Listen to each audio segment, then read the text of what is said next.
Hi everyone, Curtis here from Goth Rider Creations, and in today's episode I thought we'd chat a little bit about the GGBO and try and sort out my own ideas for what I'm going to do for actually voting on some of these guitars.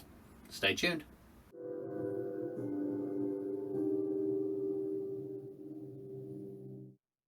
So, now that the GGBO is actually finished with, or at least my build, I've actually been able to sit down and enjoy some of the videos, and I'm finding it really hard to find someone to vote for. It's just, the quality is unbelievable. And I've seen a few people, Scott from Bonehead, a couple other people that have been putting up videos saying about who they're voting for and how they're voting. And yeah, I thought I'd throw that out there. Didn't know if anyone would be interested. Probably wouldn't be, but you know, for the two people that are here, hey, here's my opinion. But yeah, no, I've just found it really difficult. The freestyle builds, there's not been that many, so that's been a bit easier for me. The kit builds, again, there's not as many as the scratch. The scratch is just impossible. I mean, there are literally, even once I've nailed down kind of my favourites, there's still a dozen guitars that deserve a vote, you know? No offence to Ben, GGBO, Crimson or anyone, but it's too hard. It is too hard picking one guitar to win. It's just harsh.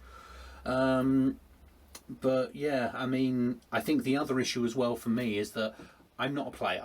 And I'm new to all this, so my criteria for who I think has made the best guitar might not be the same as everyone else. I did enjoy Scott's video, Bonehead Guitars, recently, where he made like the nerdiest looking spreadsheet I've ever seen. It was amazing. It was like, you know, like different points for different categories and everything else. It's like if Sheldon was judging a guitar competition. It was just awesome. Now my criteria is a little bit different. It's got to sound good. It's a guitar. That's its purpose. But, you know, worrying about that as much is not as important to me. For me, it's the build quality. It's the skill level involved. To a point, similar to myself, you know, I'm more impressed with people that can make it with very basic and simple tools, as opposed to, you know, I mean, one of my top three, which I'll get into, does use CNCs and some of the high-end stuff, but that doesn't impress me as much. What I love is just the intricacy, getting in and making those beautiful details. Now, again, I might be different from other people. And wood choice is not that important to me either. You know, you've got these people that are like, I'm going to use 20 of the most rare pieces of wood in the world, and that makes it a good guitar. You can throw as much bubinga or, you know, ebony as you want at a guitar.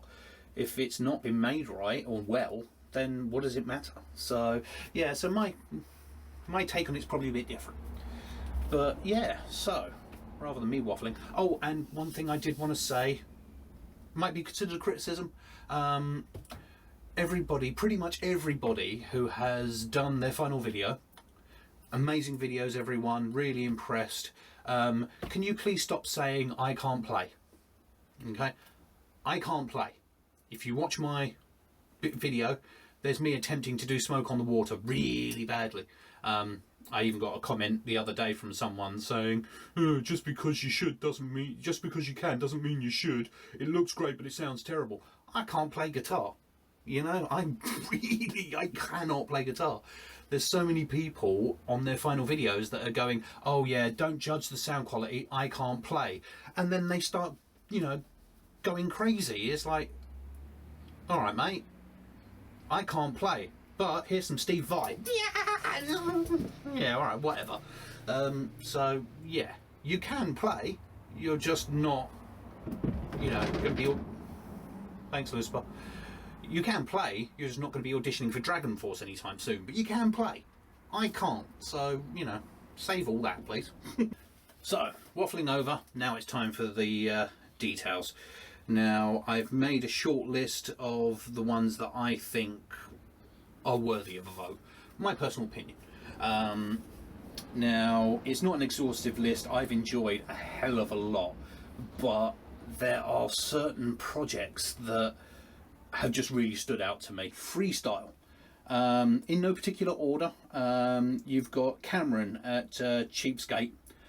His nylon acoustic electric weird shaped acoustic guitar with the natural style acoustic hull, very, very cool. He's very similar to my ethos of sort of recycled materials and things like that. Very eco-friendly. Very cool guitar. I don't know much about acoustics. I do want to learn, but I do love his style. It's a very cool guitar. You've got Gabriella Reti, my apologies. Her Eagle acoustic is just stunning. I mean, I saw briefly her pop up last year for the GGBO, but yeah, she is just the queen of veneers. Just not worthy. Yeah, full on beautiful. And the other one that really caught my eye was Micah, Stormbound Guitars. His fretted long scale violin thing. Oh, wow. I don't know where the inspiration came from that. I'm assuming some kind of folk instrument from Scandinavia that I'd never seen before. When I was a kid, I played violin at school. That thing just looks amazing. It looks like something Thor would play in his spare time. I absolutely love that thing. I will be going back and watching that series because it just looks cool. So yeah, that's my freestyle kind of top three. None of these are in any particular order, by the way. I'm just kind of, getting the ideas on these. The kit builds Bill from Bulgarian Evolution. Thick Lizzy is just brilliant. Very much like me, small workshop. I believe he uses his utility room or a little space next to his kitchen. He's got a table, a few tools, and an airbrush. That's it. It is a painted guitar, which some people kind of look down on for some reason. They think, it's got to be, veneers and woods and whatever else. But the level of effort this guy went to, hand cutting a big old slab into an Explorer shape with a handsaw, that's work. The electronics cavity was literally him with a Dremel and probably about 3 days carving through the side to make an electronics cavity. There are no covers. Now that to me is just skill. I don't know of many people that would go to that much effort to make sure there was no front or back plate. So yeah, for that reason alone, that is one of my favourites. He's and he's a really nice guy as well. He's really active on the GGBO website. He's always active and chatting to people on the Crimson Guitars live forum on Sunday. He's a lovely guy. So yeah, he's definitely up there for my vote. You've got David Avidia. Apologies if I've got that wrong. His Fabricaster. Now, there's been a few people this year that have done fabric topped guitars. Some of them are quite interesting and they do look very cool. His one, that particular fabric he's used, it almost looks like marble. It's very impressive. I do like that kind of side of things. I personally had an idea many years ago to use fabric with resin for certain things, which I'll probably show you guys on my channel at some point soon. But I think of all of the fabric top guitars this year, he definitely made it work really well. I also have to give him major props for being willing to completely destroy his pool table, and he used it as his workbench. The guy is a lunatic, and I'm not being nasty. I actually said this in the comments on his channel. Mental case. There is no way if I had a pool table in my house I'd be using it as a workshop or a workbench. Oh yeah, I was very impressed and distressed at the sight of that one. Where are we? Aviv Ratzin, his Stoffercaster I absolutely love. That is very high on my list. I've been watching his channel from the very beginning, and yeah, I don't know whereabouts his workshop is, but it almost looks like one of those little cubicles you see at the border, or at a toll road. Is those tiny little booths. He's even got a little shutter on the side. I don't know where that come from, but it's the tiniest workshop I've ever seen. It makes my workshop look palatial. It's absolutely amazing. And he even spray painted it in what looked like some kind of a water tank on the roof. Yeah, he definitely wins my award for like tiniest workshop in the world. Apart from the people that made their guitars in their balconies, but you know, yeah, no, it's just the idea of having no controls, no pickups, just a blank scratch plate on an S-type guitar, I thought was really cool. I might actually be stealing a couple of his ideas for a future build, because I thought that was very awesome. And then finally on the kit build side of things was Jackson, Big Unit Guitars. Yeah, he's a nice guy. You know, I've met him through the Crimson Sunday live streams and things like that. But it's been really awesome to watch. I think he's probably put up with more disasters in his build than anyone. I won't spoil it for anyone that wants to watch, but yeah, he had a few issues in his build.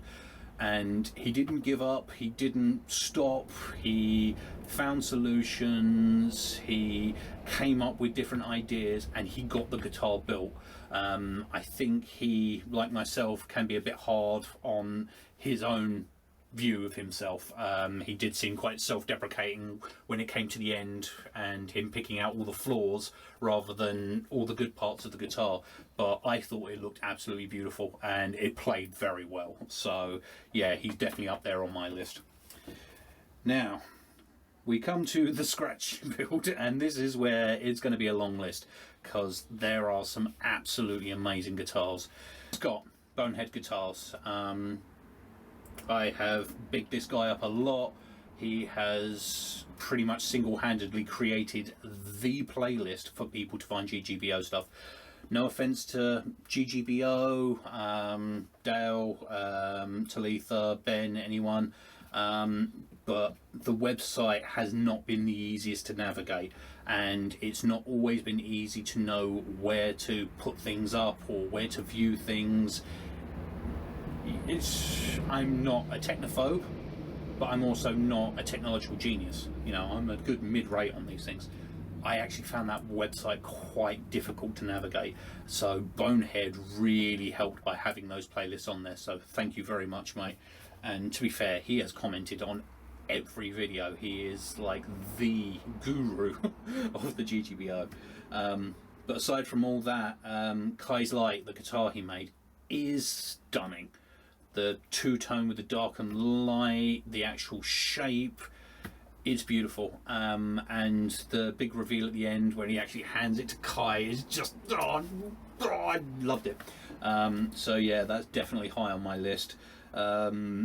Mickey, MCD Guitars, the top on that guitar, I mean the shape and everything, the build was very cool, but that, what I'm assuming was curled maple or flame maple, that with that green stain, oh, stunning. That's another channel I will be going back and watching his videos. But yeah, I really love that guitar. Aaron, Adair Guitars, everyone is raving about the Lord of the Rings guitar, and full credit. He's probably put the most effort into the video production side of things, tying it into the Lord of the Rings franchise, just the little details. The only thing I would say, I would have loved for it to have been a 7-string to match the 7 rings. That would have been very cool. I mean, don't get me wrong, the cost involved probably did make it prohibitive, so no offense, that is the only thing I would have changed on that whole guitar. That top is stunning. Yeah, full credit to you, mate. I mean, I know you did well last year with the kit build. this year you've gone even further. I hate to think what he's going to bring next year. I don't even think I'm going to enter if he's going to be in it, because there's no point. You should just give him the trophy now. But yeah, no, that Lord of the Rings guitar is absolutely beautiful. Rab, Outlaw Guitars, the Klansman is just amazing. Not sure about the name, mate. It sounds like a bunch of dudes with white sheets on. Not sure about that. But yeah, the guitar, the Tartan guitar, me and him have been chatting a lot on the comments and on the Crimson Guitars live streams. He's a really funny guy, and the amount of effort involved in making that tartan slab for that guitar, hands down, you know, I doff my cap to the man, because everyone else spent a few months building their guitar. Rab spent a few months just making the body blank. It's just... ah! So yeah, no, full credit Rab. It is a beautiful guitar. Cade, I think that's how you pronounce it. Apologies if it's not. Ravencroft Guitars, his Pendulum Guitar, I love. A few people have said that they didn't like the painted sides of it and whatever else. Aside from whatever finish, I love the idea behind that guitar. I have a spinal condition myself, hence why I generally spend a lot of time sat down while I do my work.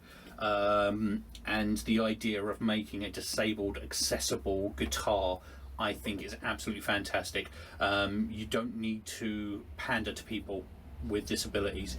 You just need to make things a little bit more accessible, a little bit more tailored, and then anyone can do anything. So the idea of having the calves the way they are, to have the fan fret so then it's easier for the limited mobility, full credit to you. I'm so impressed with that whole style. It looks cool, and the ethos behind it I think is amazing. So brilliant work, man. And Todd, Sweet Tea Guitars, officially the nicest guitar builder probably in the world. Todd is an absolute sweetheart. His whole ethos, everything behind it is great. He keeps giving away stuff. Todd, I'll send you my address. I could do some bits. Yeah, no, he's just the nicest guy there is. And he makes some really beautiful guitars. The effort involved in getting the stain on that guitar, just beautiful. I think he redid the fade on that stain 3 times to get it perfect. He does not settle for substandard. He will not settle for anything but absolute perfection, and I really respect that. And again, no fancy workshop. He's in his garage. You've just got a drop cloth on the side to probably hide the car, and then you've got a good garage door. So yeah, no, I do love Todd's work. He's a lovely guy, and yeah, love that build. So now we come to what I think are going to be my top 3. I still haven't decided, but these are the 3 that I really like. First off, you've got Brett Luther builds the Catalox Escalade, which I love the name. It's probably my favourite fretboard of the whole competition. Absolutely love it. The pentagrams, the effort, just the levels of work that went into building this guitar. He did have some issues. He did have to redo some bits and pieces on the neck because it kind of fought him. But you know, he wanted to do a purple heart wood binding around the outside, and it was too brittle.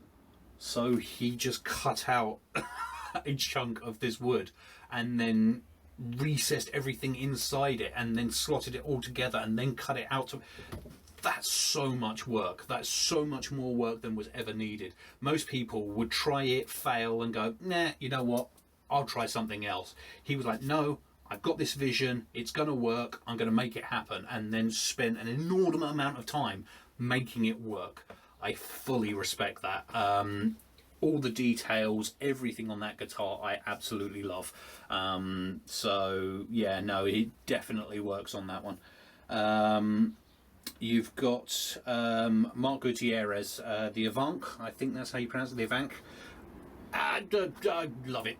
I know I said earlier about, you know, preferring small scale home builders, but yeah, we can ignore that on that one because it's just stunning. I can't even remember how many strings are on that thing. It's like a guitar shaped harp. It's absolutely beautiful.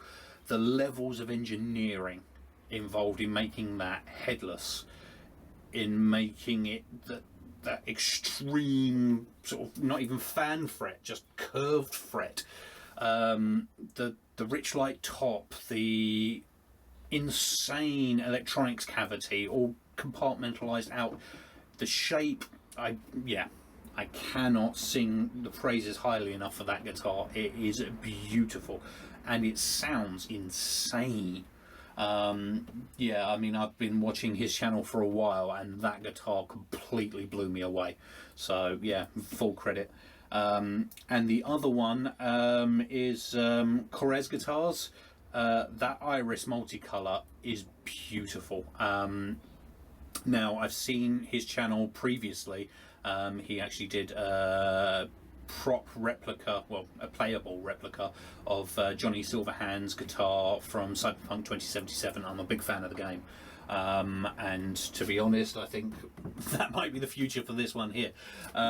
So I'd seen him do his thing before, but the idea of taking a load of coloured clay and then baking it in the kitchen oven and then sticking it on top of a guitar and then just making it is amazing.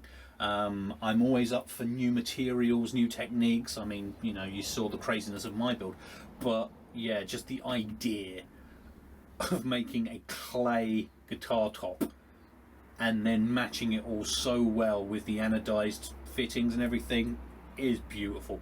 Yeah, I do love those crazy builds. So yeah, that's my list. It's a long one and I've probably rambled enough, but I've really enjoyed a lot of them. Well, I've enjoyed all the builds. You know, there are a few honourable mentions that I could give. Mr. Waffles, I will be going back and watching his stuff. Again, small workshop, first ever build. You know, there are some really awesome people out there, and I really cannot wait for next year. I've got my own ideas for stuff I want to do, but now that I've got a feeling for it, I'm going to be making sure that I've got enough time to watch a lot more videos during the process next year, because it's been really awesome to kind of integrate everyone together, and you know, do shout outs for people, and you know, connect what you're doing with other people and sort of see what other people are doing and get all the ideas and the feedback. It's a really enjoyable part of it. So yeah. Whew. Right, I think I've spoken enough now. So that's enough of my rambling, I think. Thank you for watching, or anyone that's still around. Please like, subscribe if you haven't already. Let me know if you think I've missed anyone out particularly that I really should have done. It's always good to get everyone's opinions on these things. Yeah, I will see you all on the 5th of November, I think it is, for the scores and the reveal. Anyway, take care.